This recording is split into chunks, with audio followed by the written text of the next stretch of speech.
하나님이여, 주의 인자하심이 어찌 그리 보배로우신지요. 사람들이 주의 날개 그늘 아래에 피하나이다. 그들이 주의 집에 있는 살찐 것으로 풍족할 것이라. 주께서 주의 복락의 강물을 마시게 하시리이다. 오늘도 생명의 원천이 되어주신 우리 주께서 신실하게 인자하심을 베푸심을 감사를 드립니다. 하나님의 그 거룩하고 풍성한 비단에 이 백성들이 거할 수 있도록 새벽을 깨우시고 주의 전으로 인도하신 아버지 하나님, 우리에게 성령으로 거룩함을 주장하셔서 놀라우신 하나님의 인자하심과 성실하심을 누리게 하옵소서. 귀한 말씀이 있고 하나님의 은혜가, 풍성한 은혜가 있기에 오늘도 주를 찬송하고 이 백성들이 마음과 중심을 다하여 주께 간구하기를 원하나이다. 우리 주 예수님 이름으로 기도하옵나이다. 아멘. 아침에 오시다가 교회 밴이 이렇게 가로되어 있는 걸 보고 조금 마음이 힘드셨던 분이 안 계신가 모르겠어요. 광고부터 하겠습니다. 잠시 후에 6시에 그 천정에 붙은 플러밍 파이프를 열어가지고 그 청소를 하게 됩니다. 그래서 다른 차가 거기 있으면 오물이 튈 수가 있어서, 그래서 공사 공간도 확보하고, 그리고 다른 차가 이렇게 더럽혀지지 않도록 교회변을 그렇게 됐습니다. 우리 교회변은 세차를 하면 되니까요. 오늘은 어제도 그 다니엘 기도를 통해서 은혜 받은 걸 가지고 중보를 했으면 참 좋겠습니다. 우리 박성현 교수님 부부가 한 달란트라는 제목을 가지고 나누는데, 저에게 와 닿은 거는 그분들을 위해서 기도하는 한 분이 그 사모님의 모든 필요를 채우지 않습니까? 사실 이민자가 영주권의 문제가 이게 심각한 거거든요. 다니엘 기도에 참석한 분이 얼마나 알아들었을까 몰라요. 근데 우리는 알잖아요. 그런데 그 순간순간 우리 박성현 교수님이 그 남미에 가서 사역할 때 그 참 기가 막힌 테러의 위협 속에서 보호받고 그 어려움을, 위기를 온 마을이 다 피해 나갈 수 있었던 것은 중보자 한 사람 때문이었다. 우리가 어제 그 도전과 은혜를 받았습니다. 여러분들의 역할이 바로 그겁니다. 나도 모르게 새벽에 여러분들이 기도하시잖아요. 그런데 여기에 기도가 놀라운 역사로 연결이 됩니다. 우리 아침에는 그런 기도를 했으면 좋겠어요. 성령에 민감해서 하나님이 기독해 하는 그 기도를 놓치지 않게 하옵소서. 우리가 이 새벽 제단을 쌓으며 하나님이 함께 우리와 일하고 싶어 하시는데, 우리도 그런 영감과 인도를 잘 따르게 해달라고. 그래서 우리도 모르는 사이에 하나님의 놀라운 역사에 동참하고 주께 영광을 드리기를 원한다고 우리 합심으로 함께 간절히 주님 앞에 기도 올리겠습니다. 하나님 감사합니다. 주님을 찬양합니다. 귀한 주의 백성들을 사용하시려 우리에게 기도할 수 있는 은혜를 주시는 아버지 하나님, 선교지에서 여러 삶의 현장에서 주의 성령으로 우리를 기독케 하시고 그 기도의 아름다운 열매들을 허락하신 하나님을 찬송합니다. 하나님, 우리 박성현 교수님 부부의 그 놀라운 역사를 증거하게 하신 아버지 하나님, 저희도 새벽마다 기도할 때마다 성령께 민감하여 성령의 이끄심을 받기를 간절히 원합니다. 도우소서, 역사하여 주시옵소서. 주의 백성들이 날마다 하나님이 주시는 그 기도 제목을 가지고 우리 주님과 함께 동역할 수 있기를 원합니다. 성령으로 우리를 주장하실 때에 우리 속에 막힘이 없게 하시고, 그래서 하나님의 감동을 따라 중보하다가 우리도 모르는 사이에 하나님의 귀한 참 중보의 도구로 우리 모두가 아름다운 하나님의 통로로 쓰임받게 하여 주시기를 간절히 원합니다. 새벽을 깨워 이 아침에 불러주신 하나님의 은혜가 헛되지 않도록 우리 한 분 한 분 귀한 우리 지체들의 모든 중보의 기도를 우리 하나님이 주장하시고 받으시고 응답하시고 역사하여 주셔서 주의 나라를 펼치시고 아버지 하나님의 구원을 이루시며 하나님의 놀라운 영광을 나타내 주시옵소서. 신실하신 하나님을 찬송하고 감사하며 예수님 이름으로 기도하옵나이다. 아멘. 욥기서 22장입니다. 욥기 22장 1절로 20절의 말씀을 엘리바스의 그 심정으로 같이 한번 봉독하겠습니다. 대만 사람 엘리바스가 대답하여 이르되 사람이 어찌 하나님께 유익하게 하겠느냐? 지혜로운 자도 자기에게 유익할 따름이니라. 네가 의로운 자들 전능자에게 무슨 기쁨이 있겠으며 내 행위가 온전한들 그에게 무슨 이익이 되겠느냐? 하나님이 너를 책망하시며 너를 신문하심이 너의 경건함 때문이냐? 내 악이 크지 아니하냐? 내 죄악이 끝이 없느니라.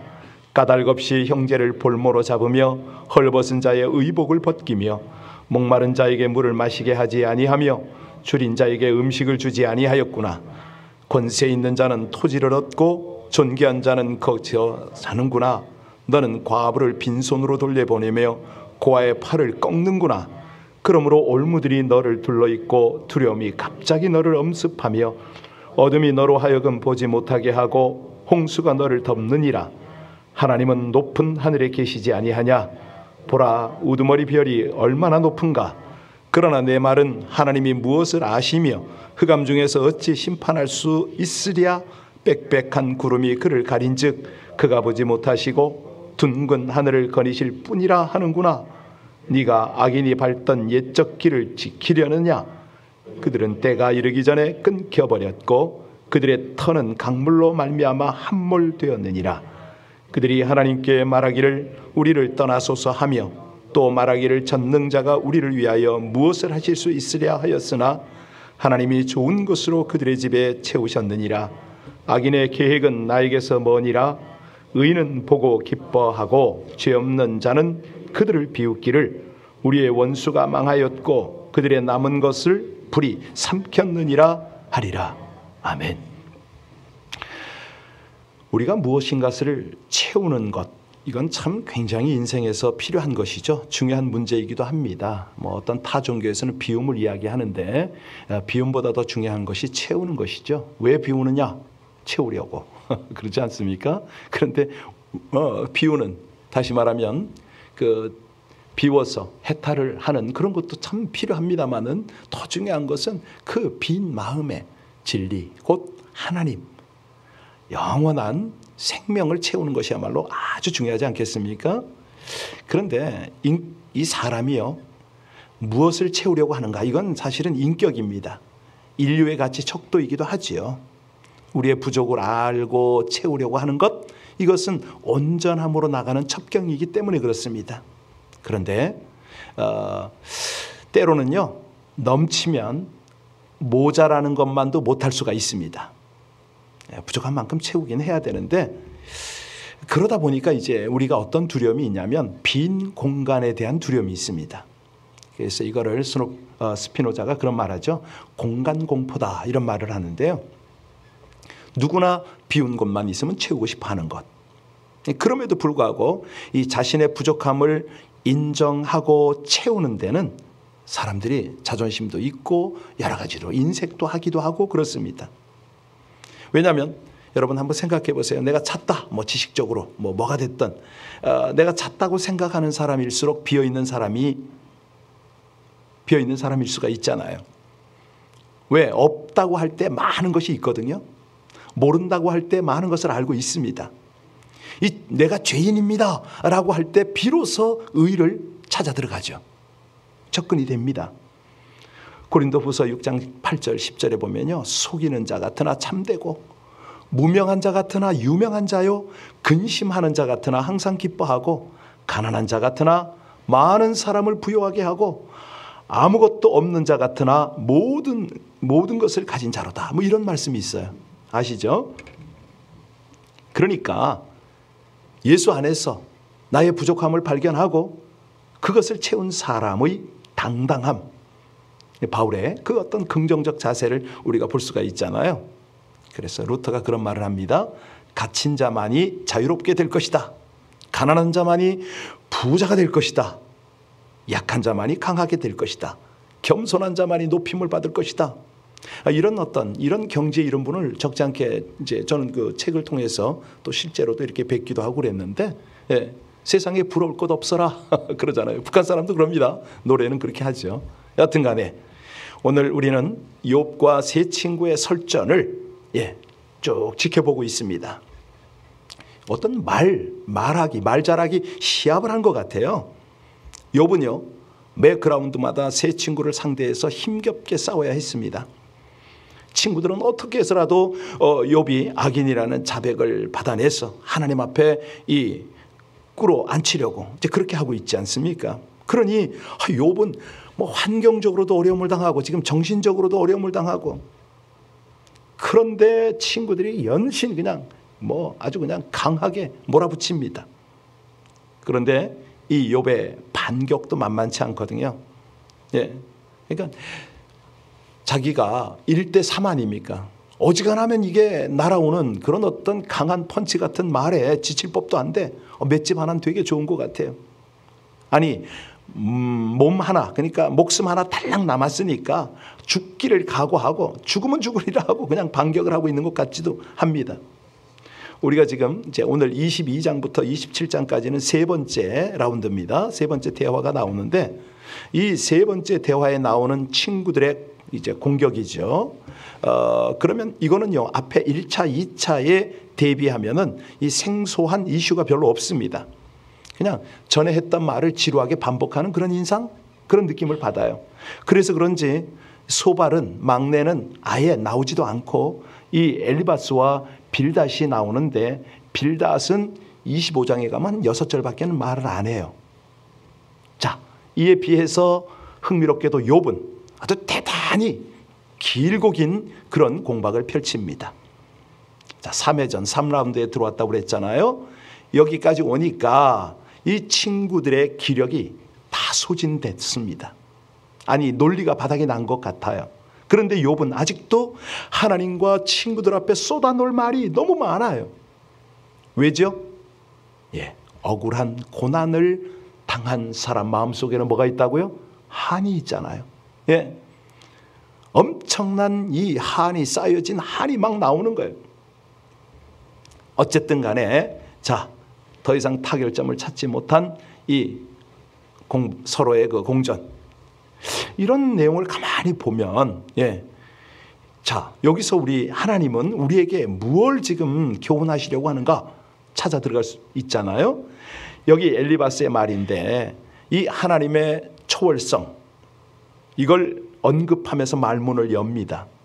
하나님은 너무나도 초월적 존재이시기 때문에 욥에게 별 관심 없다. 사람이 아무리 지혜롭고 의로울지라도 하나님께 그게 무슨 큰 소용이 되겠느냐. 2절, 3절 같이 보시겠습니다. 2절, 3절입니다. 사람이 어찌 하나님께 유익하게 하겠느냐. 지혜로운 자도 자기에게 유익할 따름인 네가 의로운 전능자에게 무슨 기쁨이 있겠으며 네 행위가 온전한들 그에게 무슨, 여러분 어떤 느낌이 드세요? 인간이 쌓은 지혜와 의로움과 순전함이 하나님께 아무 상관이 없다는 논리 아닙니까? 그런데 이 말은요, 엘리바스 자신이 주장한 하나님의 이 어떤 상선볼 악의 논리와 어긋나는 말이거든요. 그러니까 사람이 말을 자꾸 하다 보면 자기 말을 또 뒤집고 그걸 꼬이게 하는데도 잘 못 알아차려요.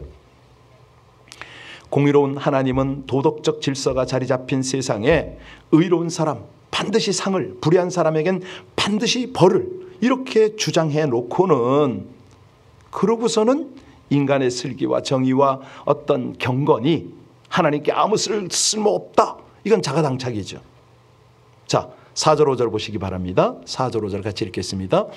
하나님이 너를 책망하시며 너를 신문하심이 너의 경건함 때문이냐? 네 악이 크지 아니하냐? 네 죄악이 끝이, 예, 이 엘리바스가 욥이 하나님을 경외해서 책망받는 것이 아니라 죄를 지었기에 징벌받는다라고 단언합니다. 이미 충분히 주장했던 논리를 되풀이하고 있지만 특이한 것은 뭐냐면 욥이 이웃과 관계에서 지은 죄상을 마치 자기가 다 일일이 살펴보고 체크한 것처럼 아주 상세하게 나열하고 있네요. 6절에서 9절을 보시면요, 욥이 어떤 윤리적 죄를 낱낱이 들춰냅니다. 그런데 여기서 주목할 건 뭐냐면 엘리바스와 두 친구들이 이 악인의 일반적 운명을 논할 때는요, 3인칭을 쓰지 않습니다. 아예 직접적으로 욥을 공략을 하네요. 우리 6절부터 9절까지를 다시 한번 볼까요? 같이 읽습니다. 까닭없이 형제를 볼모로 잡으며 헐벗은 자의 의복을 벗기며 목마른 자에게 물을 마시지 하지 아니하며 줄인 자에게 음식을 주지 아니하였구나.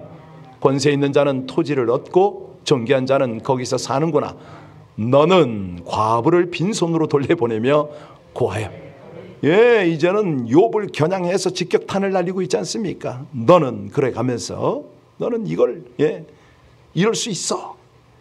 욥이 한때 부자였을 때 사회적인 약자, 과와 과부, 가난하고 소외된 사람을 착취하고 억압했기 때문에 너 지금 이 고통 받는 거야 라고 지금 단정을 하는 겁니다.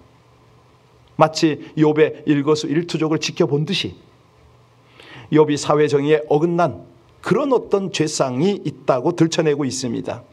이걸 뭐라고 그러죠? 추측이라고 그럽니다. 편견이라고 그럽니다. 아니, 공감과 배려를 해야 될 사람이 추측을 하고 편견을 그대로 아주 단정을 통해서 아무 증거도 없는 이 상황에서 이 욥의 가상적 죄악을 막 사실인 것처럼 계속 열거하고 있잖아요. 그러니까 부자는 다 가난한 자들의 것들을 수탈해서 부자로 사는 거 아니냐, 뭐 이런 어떤 매도를 하고 있는 겁니다. 엘리바스가요, 이렇게 자기 이론을 정당화시키기 위해서 악인에게 반드시 징벌을 내리신다는 도덕적 하나님을 이제는 그 하나님을 증거하려니까 욥을 그냥 덤태기를 씌우는 거죠. 그러니까 이게 뭐냐면 어떤 자기 교리에 사로잡히면 어떤 이데올리기에 사로잡힌 그런 인간들은 이렇게 잔인하다. 이걸 하나님은 우리에게 교훈하시는 겁니다. 이건 아니라는 거죠. 자, 엘리바스가요 또 이 욥이 하나님께 자기 악한 행실을 전혀 모르지 않냐? 너 그러니까 능청스럽게 행동하는 거지? 이런 또 말까지 하네요. 이게 정말 마음을 이렇게 후벼 팔 수가 있습니까? 우리 12절로 14절 봅니다. 12절로 14절 같이 읽겠습니다. 하나님은 높은 하늘에 계시지 아니하냐? 보라, 우두머리 별이 얼마나 높은가? 그러나 내 말은 하나님이 무엇을 아시며 흑암 중에서 어찌 심판할 수 있으랴? 백백한 구름이 그를 가린즉 그가 보지 못하시고 둥근 하늘을 거니실 뿐이라 하는구나. 그러니까 손바닥으로 네가 하늘을 가릴 수 있냐? 아니, 하나님까지 속여가면서 이웃을 착취해? 너 이런 죄를 짓고도 무사할 줄 알아? 이런 말 아닙니까? 사실요, 이 엘리바스의 말 틀린 건 없을 수 있어요. 욥과의 대화만 아니라면 상당히 복음적으로 들리기도 합니다. 그런데요, 이 말씀을 항상 볼 때는 앞뒤 문맥이 굉장히 중요하거든요. 심지어는 우리가 하나님께로부터 메시지를 받을 때도 그렇습니다. 여러분들도 우리 어제 박상현 교수처럼 기도하시면서 말씀을 받으시나 모르겠는데 가끔 하나님 말씀을 주시죠. 여러 가지로 주십니다. 그럴 때 그 말씀을 딱 받고 나서 제일 중요한 건 앞뒤를 전후 배경 문맥을 살피는 게 너무너무 중요하거든요. 자, 옳지만 시적절한 말이 아닐 수가 있습니다. 욥은 하나님께서도요 인정한 사람 아닙니까? 아니, 1장 8절에 우리 주님께서 사단에게 뭐라고 그러셨어요? 너는 내 종 욥을 유의해서 보았느냐? 이 세상에는 그 사람만큼 흠이 없고 정직한 사람, 그렇게 하나님을 경외하며 악을 멀리하는 사람이 없다. 사단에게 너 내 종 봤냐고, 잘 살펴봤냐고, 흠이 없다고, 나를 경외한다고, 여전히 자기의 온전함을 굳게 지키고 있다고 하나님이 믿어준 사람입니다. 그렇죠? 아니, 사람이 하나님을 믿을 뿐 아니라 하나님도 우리를 믿는다? 이런 어떤 놀라운 하나님께서 주시는 은혜를 우리가 여기서 볼 수가 있는데요. 하나님도 믿어준 사람 욥을 회개하고 하나님께 돌아오라고 지금 설득하고 있는 겁니다. 그러니까 이게 무슨 얘기냐면 옳은 이야기가 모든 사람에게 무조건 다 타당하게 적용되는 건 아니다. 이제 이런 내용이 된 거죠. 그렇다면 엘리바스는 왜 욥이 가난하고 불쌍한 이웃을 착취했다고 단정하는 걸까요? 네, 이것은 욥의 안목입니다. 안목이 좁다는 것이 이제 여기 입증이 되는 거죠. 자, 우리가 사실 욥이 옛날에 부자였다는 사실이, 또 현재는 재앙을 당하고 있다는 사실이, 그 현재의 재앙은 반드시 과거의 악행에 뿌리를 두고 있다는 응보론, 뭐 이런 거를 종합해 볼 때 부자였던 욥이 현재 고난을 당하는 것은 과거에 이웃을 수탈한 것이 틀림없다, 이런 추론 때문인 거죠. 여러분, 부자가 가난해지는 것이 사회 정의를 위반했기 때문이냐? 물론 그런 경우 있어요. 가난한 사람을 함부로 학대하고 교묘하게 착취를 하고 뭐 이런, 그 결과로 망하는 그런 부자가 더러 있습니다. 그런데 부자였다가 고난을 당하는 사람, 이꼬르 과거의 악당, 이런 도식은 항상 옳은 것만은 아닙니다. 왜냐하면요, 이웃에게 선악을 베푸는 양심적 부자가 얼마든지 있잖아요. 어제 박성현 교수의 부인, 이름을 잘 기억을 못하겠는데, 그 부인의 어머니가 그렇게 베푸는 게 몸에 배어 있었다면서요? 네. 근데 자기는 그럴 만한 유인이 못 된다고, 죄인이라고 이렇게 슬쩍 얘기를 하는데, 실제는 저는 그렇게 안 들리더라고요. 그 홈리스트를 섬길 수 있는 그 기본 바탕이 어머니부터 오지 않았겠나, 이런 느낌을 제가 어제 그 간증을 들으면서 느끼고 있었거든요. 이웃에게 선의를 베푸는 양심적 부자들 얼마든지 있습니다.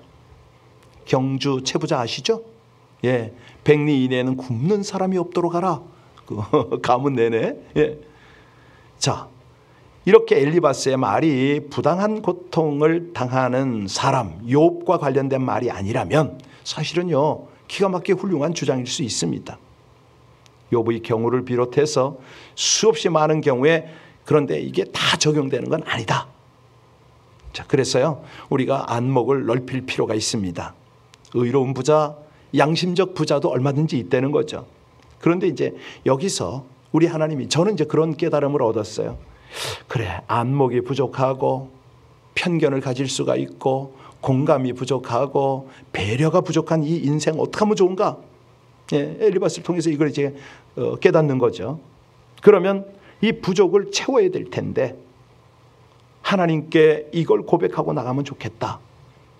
예, 사실이요, 우리가 엘리바스가 하나님에 대한 바른 지식을 가진 것 같긴 한데 욥에 대한 바른 태도를 가지지 못했다.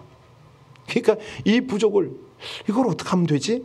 예, 하나님을 아는 지식과 이웃을 이해하는 지식이 함께 있어야 되는데 이게 잘 안 되는 거예요. 왜? 하나님을 사랑하는 사람은 이웃을 사랑하는 것이 당연히 연결이 되잖아요. 하나님을 사랑한다고 하면서 이웃을 사랑하지 않을 수가 없으니까요. 네. 그래서 오늘 18절 말씀이 너무너무 저에게 은혜가 됐습니다. 18절 말씀 같이 읽겠습니다. 하나님이 좋은 것으로 그들의 집에 채우셨느니라. 악인의 계획은 나에게서 머니라. 그렇습니다. 하나님은 어떤 분이라고요? 채우시는 하나님. 우리의 하나님은 채울 때 좋은 것으로 주신다. 그런데 가장 먼저 채워야 될 것이 뭡니까? 하나님 그분을 나에게 채우는 것이 너무너무 중요하잖아요. 그래서 우리 불교계에 계신 스님들이 해탈을 하고 나서 바로 하나님을 좀 채웠으면 하는 게 제 바람이기도 합니다. 채우시는 분이 하나님이니까 우리가 하나님으로 우리 영 안에 가득 채우려고 할 때에 풍성함이 흘러가는 거죠. 나쁜 것은요, 채울수록 손해입니다. 그래서 우리 하나님과 말씀과 성령으로 가득 내 영혼을 채울 때에 우리 하나님이 말씀하셨잖아요. 부족함이 없는 하나님이고 좋은 것으로 채우시는 하나님이니까 우리 안에 풍성함을 누리는 거죠. 우리 성경에 보면요, 필요를 채우시고 부족을 채우시는 하나님의 모습이 수없이 많이 나타납니다. 이스라엘 백성들이 광야 40년 동안 예, 200만이 넘는 사람들이 부족함이 없었지 않습니까? 정말 은혜의 기간이었죠. 엘리사 이 자신의 제자인 가족들, 그러니까 이제 사르밧 과부의 딱한 사정을 듣잖아요. 그 집에 남은 게 기름 한 병 아닙니까? 그걸 채워서 동네에 가서 그릇 다 빌려오게 해서 그릇마다 기름으로 가득 채웠습니다. 이런 것들이 바로 하나님의 채움이거든요. 우리 예수님은 얼마나 또 귀하게 채워주셨습니까? 그 베세다 광야에서 오병이어로 채워주셨잖아요. 무엇보다도 첫 번째 기적, 가나 혼인잔치에서 이 포도주 아시잖아요. 그 6 항아리에다가 물을 가득 채워라, 포도주로 바꿔주셨습니다. 하이, 맛본 사람들이 그렇게 기가 막힌 포도주. 그러니까 예수님이 채우는 것은요, 물이 아니고 최상의 포도주로 채웠거든요. 그 예수님이 우리에게 뭐라고 그러십니까? 그 산상수훈에서 말씀하시잖아요. 공중에 나는 새, 들의 백합, 그들에게 다 좋은 것을 주는데 하물며 너희일까 보냐 말씀하셨잖아요. 이 새벽에 우리가 가장 먼저 채움을 받아야 할 것이 있습니다. 하나님으로, 우리 주님으로 가득 우리 영혼을 채우고 우리 삶의 현장마다 성령으로 가득 임재해 주옵소서. 모든 대화마다 하나님의 말씀이 풍성하게 하옵소서. 서로 좋은 것으로 채우게 하여 주옵소서.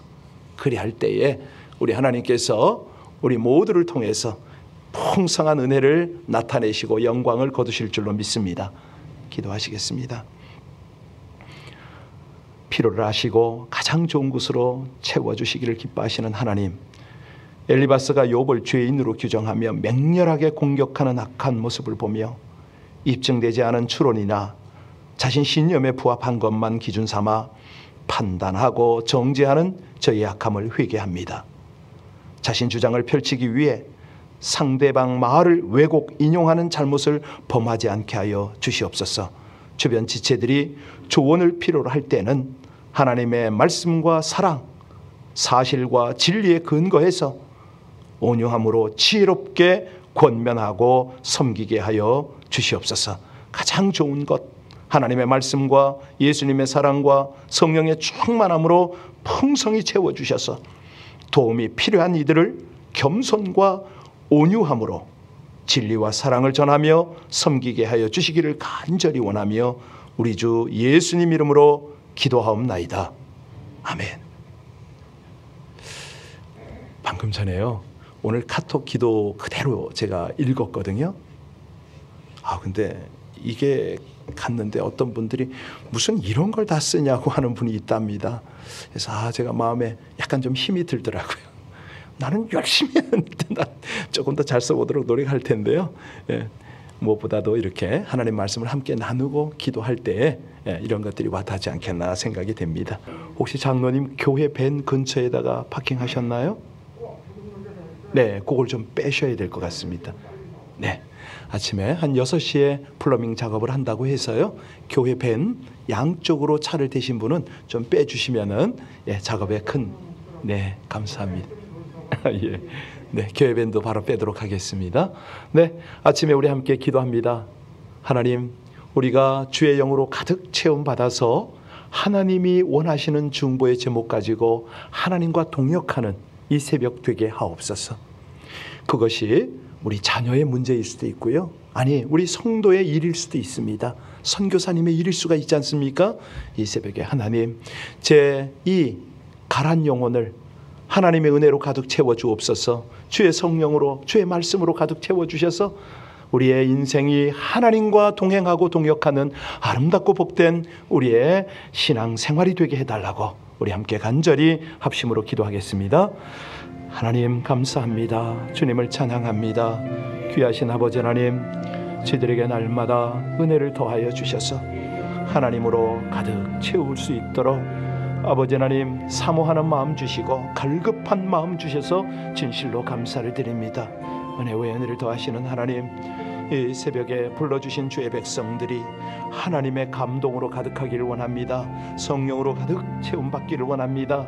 아버지 하나님의 사랑으로, 하나님의 말씀으로, 하나님의 은혜로 가득 채움받아서 우리 하나님이 원하시는 아름다운 하나님의 일들, 아버지 하나님의 귀한 역사들을 이루기를 간절히 원하오니 주여 주장하여 주시옵소서.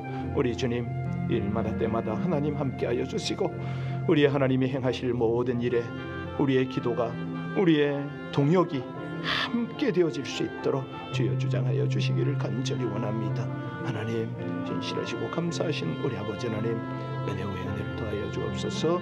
주께서 이 모든 일을 아름답게 이루시고 하나님의 영광을 나타내실 것을 믿습니다. 할렐루야. 감사하신 우리 아버지 하나님, 은혜 위에 은혜를 더하여 주옵소서. 진실하신 하나님을 찬송합니다. 모든 일 위에 뛰어나신 우리 아버지 하나님 은혜의 역사가 성령으로 우리의 마음을 주장하여 주실 때에 하나님, 저희가 민감하게 주께 반응하여서 하나님이 기대하시는 중보의 자리로 나가기를 원합니다. 사랑하는 백성들, 하나님께서 주시는 기도 제목 가지고 기도하다가 우리 하나님과 온전히 동행하고 동역하는 복을 누리게 하여 주옵소서. 감사합니다. 찬양합니다. 각 가정에서 기도하는 모든 이에게도 아버지 하나님 기도의 무릎을 견고하게 하시고 그 중심을 다한 기도가 하나님께 연락되는 기도를 드리게 하옵소서. 하나님을 찬양하며 감사하며 예수님